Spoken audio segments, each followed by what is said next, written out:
Hello everyone, welcome to in my YouTube channel. And हम आज के इस वीडियो में calls in arrear and calls in advance के बारे में पढ़ने वाले हैं। हम इसका अकाउंटिंग ट्रीटमेंट भी देखने वाले हैं। बट उससे पहले हमें थियोरेटिकल नॉलेज मतलब हमें कुछ मीनिंग्स पता होने चाहिए कि कॉल्स इन एरियर होता क्या है और कॉल्स इन एडवांस क्या होता है। देन हम उसके ऊपर एक दो क्वेश्चन करेंगे दोनों के ऊपर, और एक क्वेश्चन और करेंगे कंबाइन जो calls in arrear and calls in advance दोनों का कॉम्बिनेशन करेंगे एक। हम पहले देखते हैं कि what's the meaning of calls in arrears. Sometimes share holders fail to pay the amount due on allotment और कॉल्स। कुछ समय ऐसा होता है कि हमारे जो शेयर्स होल्डर्स होते हैं कंपनी के, वो जो होते हैं कंपनी के शेयर होल्डर्स, वो कुछ पैसे नहीं देते। मतलब मैंने आपको पहले ही बताया था कि वो कुछ नालायक होते हैं जो मतलब अलॉटमेंट पे भी पैसे नहीं देते और कॉल्स पे भी नहीं होता। मतलब एक क्वेश्चन में मेंशन होगा कि आपको किस पे पैसे मिल गए हैं और किस पे नहीं मिला।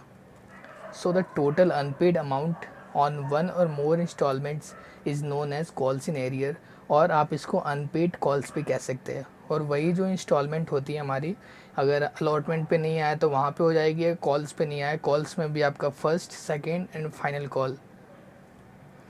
उसी को हम अनपेड कॉल्स भी कहते हैं। Such amount represents the uncollected amount of capital from the share holders. Yes, obviously अगर जो आपके पास पैसे नहीं आएगा उसे हम अनकलेक्टेड अमाउंट ही कहेंगे। Hence it is shown by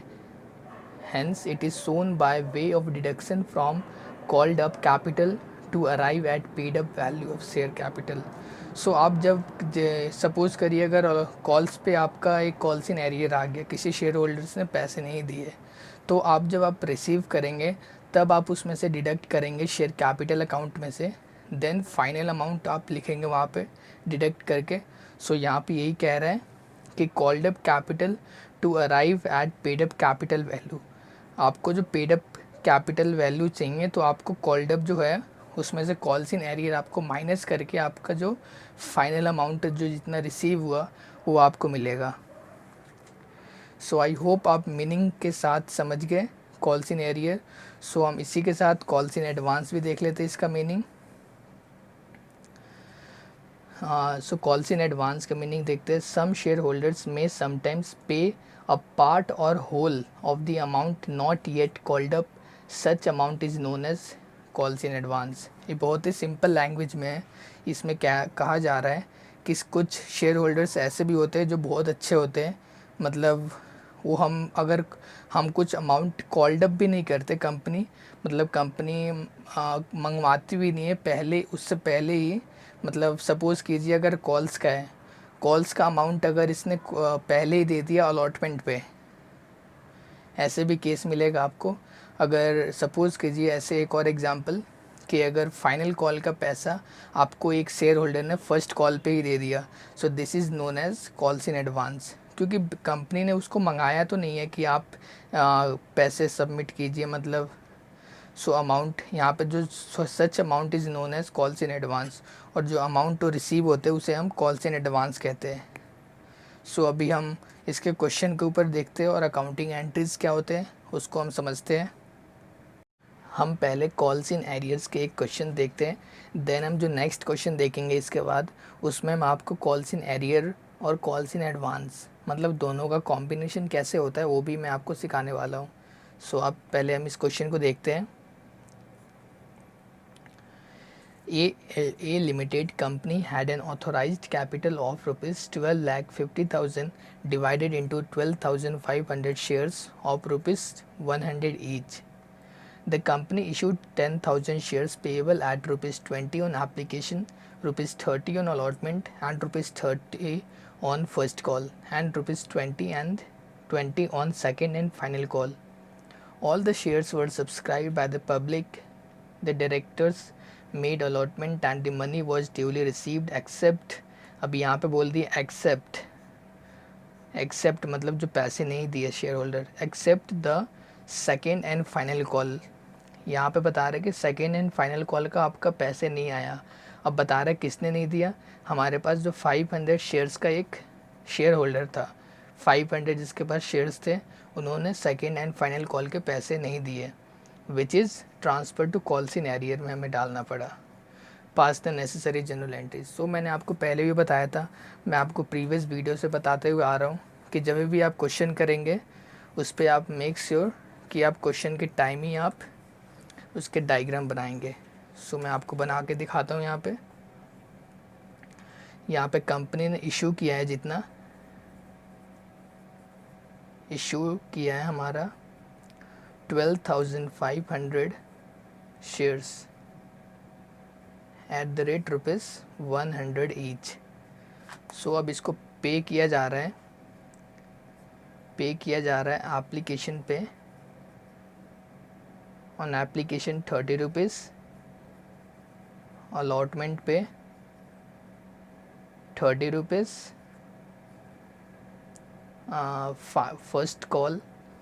first call पे ₹30 अगेन। सॉरी, यहाँ पे फर्स्ट कॉल पे कितना है 20 on application to 30 on allotment and 30 on first call. Then again आपका जो सेकेंड एंड फाइनल कॉल है, आपका second and final call is equal to ₹20। So but यहाँ पे बता दिया कि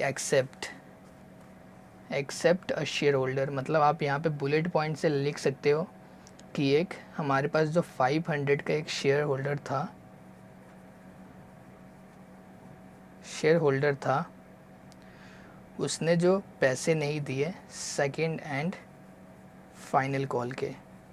सो आप यहाँ पे क्रॉस लगा सकते हैं, आपके पास पैसे नहीं आया। सो आपको ये हाईलाइट करके रखना है, क्योंकि अक्सर बच्चे भूल जाते हैं कि हम एंट्री करना ही भूल जाते हैं उसको। सो अब अभी देखते हैं इसका आंसर। अब आपको क्वेश्चन देखने की बार बार रिक्वायरमेंट नहीं है, अब आप डायग्राम से भी कर सकते हैं। सो मैं आपको आंसर दिखाता हूँ इसका। सो यहाँ पे date, particular, ledger folio, debit and credit.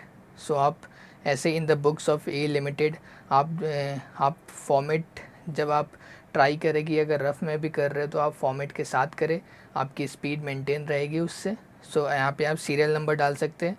हम अभी एंट्री देखते हैं। यहाँ पर आपको तो सिंपल है, क्योंकि यहाँ पे जो केस बन रहा है कॉल्स इन एरियर का, वो आपके सेकेंड एंड फाइनल कॉल पे आ रहा है। क्योंकि सेकेंड एंड फाइनल कॉल पे एक शेयर होल्डर था जिसके पास 500 शेयर्स था, उसने पैसे नहीं दिए। सो यहाँ से आपको जो है बैंक एप्लीकेशन का, अलॉटमेंट का एंट्री और फर्स्ट कॉल का भी इवन ये आपका एंट्री सेम रहेगा। ओके, सो यहाँ पे देखते हैं, यहाँ पे bank account debit to share application account 2 lakh कैसे आया आपका 12,500 इंटू में 30 करेंगे तो आप आ जाएगा। और सेम अभी रिसीव का भी एंट्री आपने कर ली है और अलॉटमेंट का भी मैंने आपको ये सब सिखा रखा है। बस आपको जो यहाँ पे जो रिक्वायरमेंट है वो अब आपको फर्स्ट कॉल पे भी हमने यहाँ पे कर दिया, और जो हमारे पास जो सेकेंड एंड फाइनल कॉल के है उस पे हमारे पैसे नहीं आए, तो मैं आपको उसको भी दिखाता हूँ। ये रहा हमारे पास जो share second and final call का। ये भी जो हमारे सेकेंड एंड फाइनल कॉल में जो आप जब ड्यू की एंट्री करेंगे तो सेम करेंगे, क्योंकि इस पे तो ड्यू की एंट्री नहीं है। जब आप रिसीव करेंगे तो आप देखेंगे कि हाँ किस शेयर होल्डर ने हमसे पैसे मिल गया है और किसके पैसे नहीं आए। सो आप यहाँ पे सेकेंड एंड फाइनल कॉल पे आप सेम करेंगे 2 लाख, क्योंकि हमारे पास जो था, आप क्वेश्चन पीछे देख सकते हैं वीडियो को रिमाइंड करके। मैं क्वेश्चन में बताता हूँ आपको। 12,500 इंटू में जो सेकेंड एंड फाइनल कॉल का जो अमाउंट है ₹20 था।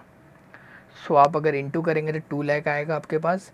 और उसी समय अगर आप रिसीव करते हैं, रिसीव की एंट्री, अब कॉल्स इन एरियर हमने डेबिट क्यों किया?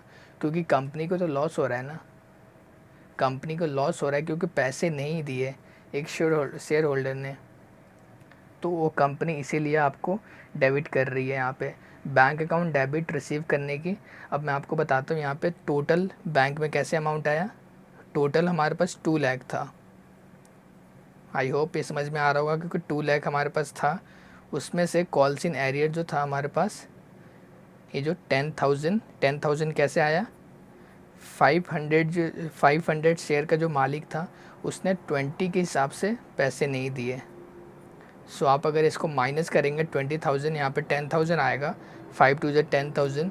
देन आप इसको 10,000 माइनस करेंगे तो आपका 190,000 आएगा। आई होप आप समझ गए। अब मैं आपको एक और क्वेश्चन करवाता हूँ जिसमें आपको कॉल्स इन एरियर भी मिलेगा और कॉल्स इन एडवांस भी मिलेगा। ओके, अब मैं आपको दोनों का कॉम्बिनेशन कैसे होता है, कॉल्स इन एरियर और कॉल्स इन एडवांस, जब दोनों एक साथ हो तब हम कैसे अकाउंटिंग एंट्रीज करते हैं, वो मैं आपको एक क्वेश्चन दिखाता हूँ। इस क्वेश्चन को आप देखिए।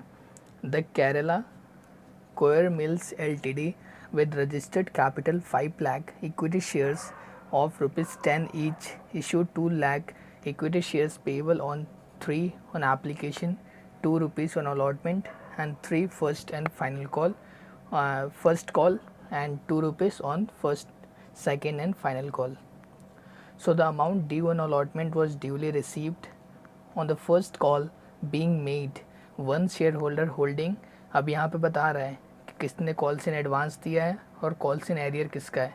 ये आपको लाइन ध्यान से पढ़नी है। 6000 इक्विटी शेयर्स का जो शेयर होल्डर था उसने paid second and final call, जो सेकेंड एंड फाइनल कॉल का जो अमाउंट था उसने अलोंग विथ फर्स्ट कॉल, मतलब जब फर्स्ट कॉल का पैसे मंगवाए थे सब शेयर होल्डर से, तब उन्होंने जो एक 600 जिसके पास मालिक था उसने सेकेंड एंड फाइनल कॉल के मनी भी दे दिए, मतलब कॉल्स इन एडवांस, मतलब एडवांस में पैसे दे दिए इसने। वाइल मतलब on the other hand 5 share holders, अब यहाँ पे बता रहा है कॉल्स इन एरियर का, 5 share holders with total holding of 10, मतलब तो पाँचों शेयर होल्डर्स के जब जो समेशन ऑफ शेयर्स थे वो 10,000 इक्विटी शेयर्स थे। उन्होंने जो fail to pay the first call on their equity shares, उन्होंने फर्स्ट कॉल के पैसे नहीं दिए। अब ये जो बंदा था जो 6000 था वो फर्स्ट कॉल पे ही सेकेंड एंड फाइनल कॉल के पैसे दे रहा था, और ये जो था हमारे पास 10,000 का, उसने फर्स्ट कॉल का पैसा ही नहीं दिया। सो अब दोनों में आप समझ गए, company did not demand the final call, company ने डिमांड नहीं किया फाइनल कॉल, मतलब आपको फाइनल कॉल की एंट्री करनी नहीं है, कंपनी ने मंगवाया ही नहीं फाइनल कॉल। ओके, सो हम इसके अभी अकाउंटिंग एंट्रीज की ओर चलते हैं अभी। सो मैं आपको अगेन रिमाइंड करवा रहा हूँ, आपको जनरल एंट्री एकदम फॉर्मेट में बनानी है। अगर आप रफ में भी कर रहे हो तो ट्राई कीजिए कि फुल फॉर्मेट के साथ करें, सो डैट आपकी स्पीड मेंटेन रहे एग्ज़ाम तक। ये आपको अभी समझ में नहीं आएगी, बट आप अगर जब तो उससे पहले आप एग्ज़ाम में बैठ के फील करें कि हाँ भाई प्रैक्टिस कर ली होती तो कितना अच्छा रहता। अगर उससे पहले ही आप अगर स्पीड मेंटेन करके चल रहे हैं तो आपको कोई दिक्कत नहीं आने वाली है। सो हम इसके आंसर पे देखते हैं पहले। सो आपकी जो एंट्रीज़ है यहाँ पे जब शेयर्स आप अब यहाँ पे क्योंकि क्वेश्चन में इक्विटी शेयर्स की बात हो रही है तो आप इक्विटी शेयर्स लिखेंगे, शेयर्स नहीं लिखेंगे ओनली। अगर कुछ मेंशन नहीं रहता, क्योंकि शेयर्स अगर क्वेश्चन में मेंशन है ओनली शेयर्स, तो आप शेयर्स के हिसाब से एंट्री पास करेंगे। अगर इक्विटी शेयर्स मेंशन है तो इक्विटी शेयर्स लिखेंगे, और अगर प्रेफरेंस शेयर मेंशन है तो आप प्रेफरेंस शेयर लिखेंगे। क्वेश्चन के डिमांड से आप करेंगे। सो हम एक यहाँ पे देख लेते हैं। पहले एप्लीकेशन की मनी रिसीव करेंगे, bank account debit to equity shares, application account 6 lakh. कैसे आया 6 लाख? यहाँ पे 2 लाख, आप 2 लाख इशू किया था, 2 लाख इंटू अगर आप 3 करेंगे, एप्लीकेशन का अमाउंट 3 था तो 3 टू द 6 आ जाएगा, क्योंकि ये तो कॉमन है, ये तो नॉर्मल एंट्री है, ये मैंने आपको बताया है। फिर देन यहाँ पे आप शेयर कैपिटल में ट्रांसफ़र कर देंगे अमाउंट। देन उसके बाद इक्विटी शेयर अलॉटमेंट का भी सेम है, यहाँ पे भी कोई मतलब यहाँ पे भी कोई झमेला नहीं है, ना ही कॉल्स इन एरियर है ना ही कॉल्स इन एडवांस है। जो आपका जो आएगा यहाँ पे, जब आपने फ़र्स्ट कॉल करी तो आपने जब ड्यू की एंट्री तो आपको सेम करना है। First share equity share first call account debit to equity share capital account 6 lakh, क्योंकि यहाँ पे जो आपका 2 लाख इशू किया था और जो फर्स्ट कॉल पे जो अमाउंट था आपका 3 था, तो 3 to the 6 lakh. Okay, but आप जब रिसीव करेंगे तो आपको देखना है कि कौन से शेयर होल्डर ने पैसे एडवांस में दिए और कौन से शेयर होल्डर ने पैसे दिए ही नहीं है। और जो दिया नहीं है वो कॉल्स इन एरियर कहलाएगा, और जो दे दिया एडवांस में उसको कॉल्स इन एडवांस कहेंगे। यहाँ पे मैं आपको बताता हूँ, bank account debit calls in arrear. अब आपको यहाँ पे देखना पड़ेगा, अब आपको एक यहाँ पे देख लीजिए, यहाँ पे जो शेयर कैपिटल जो था आपका जो टोटल रिसीव होना था, आपको मैं एकदम बहुत आसान तरीके से बता रहा हूँ, 6 लाख आपको रिसीव होना था। बोलिए यस और नो। यस, 6 लाख आपको रिसीव होना था, जिसमें से आपको एक कॉल्स इन एरियर निकल गया, मतलब एक शेयर होल्डर निकल गया जिसने पैसे नहीं दिए। और शेयर होल्डर्स कितने का था, मैंने आपको क्वेश्चन में बताया था। और जो शेयर होल्डर्स था वो 10,000 का था, जो फर्स्ट कॉल के पैसे नहीं दे रहा था, 10,000 का था। सो 10,000 एंड फर्स्ट कॉल कितने का आपका, आपका जो फर्स्ट कॉल है, आपका जो फर्स्ट कॉल 2 रुपीज़ का है। सॉरी, 2 रुपीज़ नहीं है, आपका 3 रुपीज़ का है। सो आप यहाँ पे 3 करेंगे, सो आपका इतना आ गया 10,000 इंटू 30। तो आपका 10,000 इंटू में 3 करेंगे तो आपका 30,000 आएगा। यहाँ पे एक कॉल्स इन एरियर हो गया। बट यहाँ पे आपको प्लस करना है। जो शेयर होल्डर ने आपको बहुत पहले पैसे दे दिया एडवांस में, उसको तो आप, उसका अमाउंट तो आपको रिसीव हुआ, तो आप उसको बैंक में मतलब इंक्रीज बैलेंस दिखाएंगे। सो अब यहाँ पे देखिए, जो आपका जो अलग से जो था, जो 6,000 के शेयर होल्डर्स थे, 6,000 शेयर्स के जो मालिक थे, उसने कितने के हिसाब से, यहाँ पे अब देखें, यहाँ पे अब आप कॉल्स के नहीं लिखेंगे, कॉल्स का अमाउंट नहीं लिखेंगे, क्योंकि आपके पास जो अमाउंट आ रहा है वो अमाउंट आ रहा है 2 के हिसाब से, क्योंकि फाइनल कॉल आपका 2 है। अब यहाँ पे 2 के हिसाब से आपके पास पैसे देगा ना, 3 के हिसाब से तो नहीं देगा वो, क्योंकि फर्स्ट कॉल का तो दे दिया उसने। एंड 2 जो final, second and final call है, वो आपको पहले दे रहा है, तो उसी के हिसाब से देगा। सो आप यहाँ पे करेंगे 6 2 12, मतलब 12,000 आपका आएगा यहाँ पे। सो आपका 6 लाख यहाँ पे टोटल हो गया। सो अगर आप इसको सॉल्व करेंगे, इस पूरे बिग ब्रैकेट को, सो आपको जो फाइनल आंसर आएगा 5,82,000, और 30,000 तो आपके कॉल्स इन एरियर हो गया। सो अब आपको बता रहा हूँ कि आप, कुछ बच्चे अब इसके आगे भी एंट्री कर देते हैं, क्योंकि आपको यहाँ पे लिखा था क्वेश्चन में कि company did not demand the final call. Final call मतलब कंपनी ने कॉल ही नहीं करी, तो आपको उसकी एंट्री नहीं करनी, आपको क्वेश्चन यहीं पर ही ख़त्म हो जाता है। सो आप फालतू में टाइम वेस्ट क्यों करेंगे अपना। सो आपका यहाँ पे आंसर ख़त्म होता है। आई होप आपको समझ में आया हो। ओके, यहाँ पे इंटरेस्ट का होता है, तो आपको एक बता दूँ कि जब कॉल्स इन एरियर पे इंटरेस्ट देते हैं, जब 10% देते हैं, and then calls in advance पे जो इंटरेस्ट होता है वो 12% होता है। ये सब ऑलरेडी डिसाइडेड है। सो आपको इसमें दिमाग की लड़ाने की ज़रूरत नहीं है, आपको बस एंट्रीज आने चाहिए। वो अब सिंपल एंट्रीज जो आप कर लेंगे, आप घर पे 3-4 क्वेश्चन प्रैक्टिस कीजिए अच्छे से। ओके, आई होप आपको वीडियो अच्छा लगा होगा। So please do likes and comment and subscribe करना ना भूलें, और अपने दोस्तों के साथ भी शेयर करें। Thank you for watching.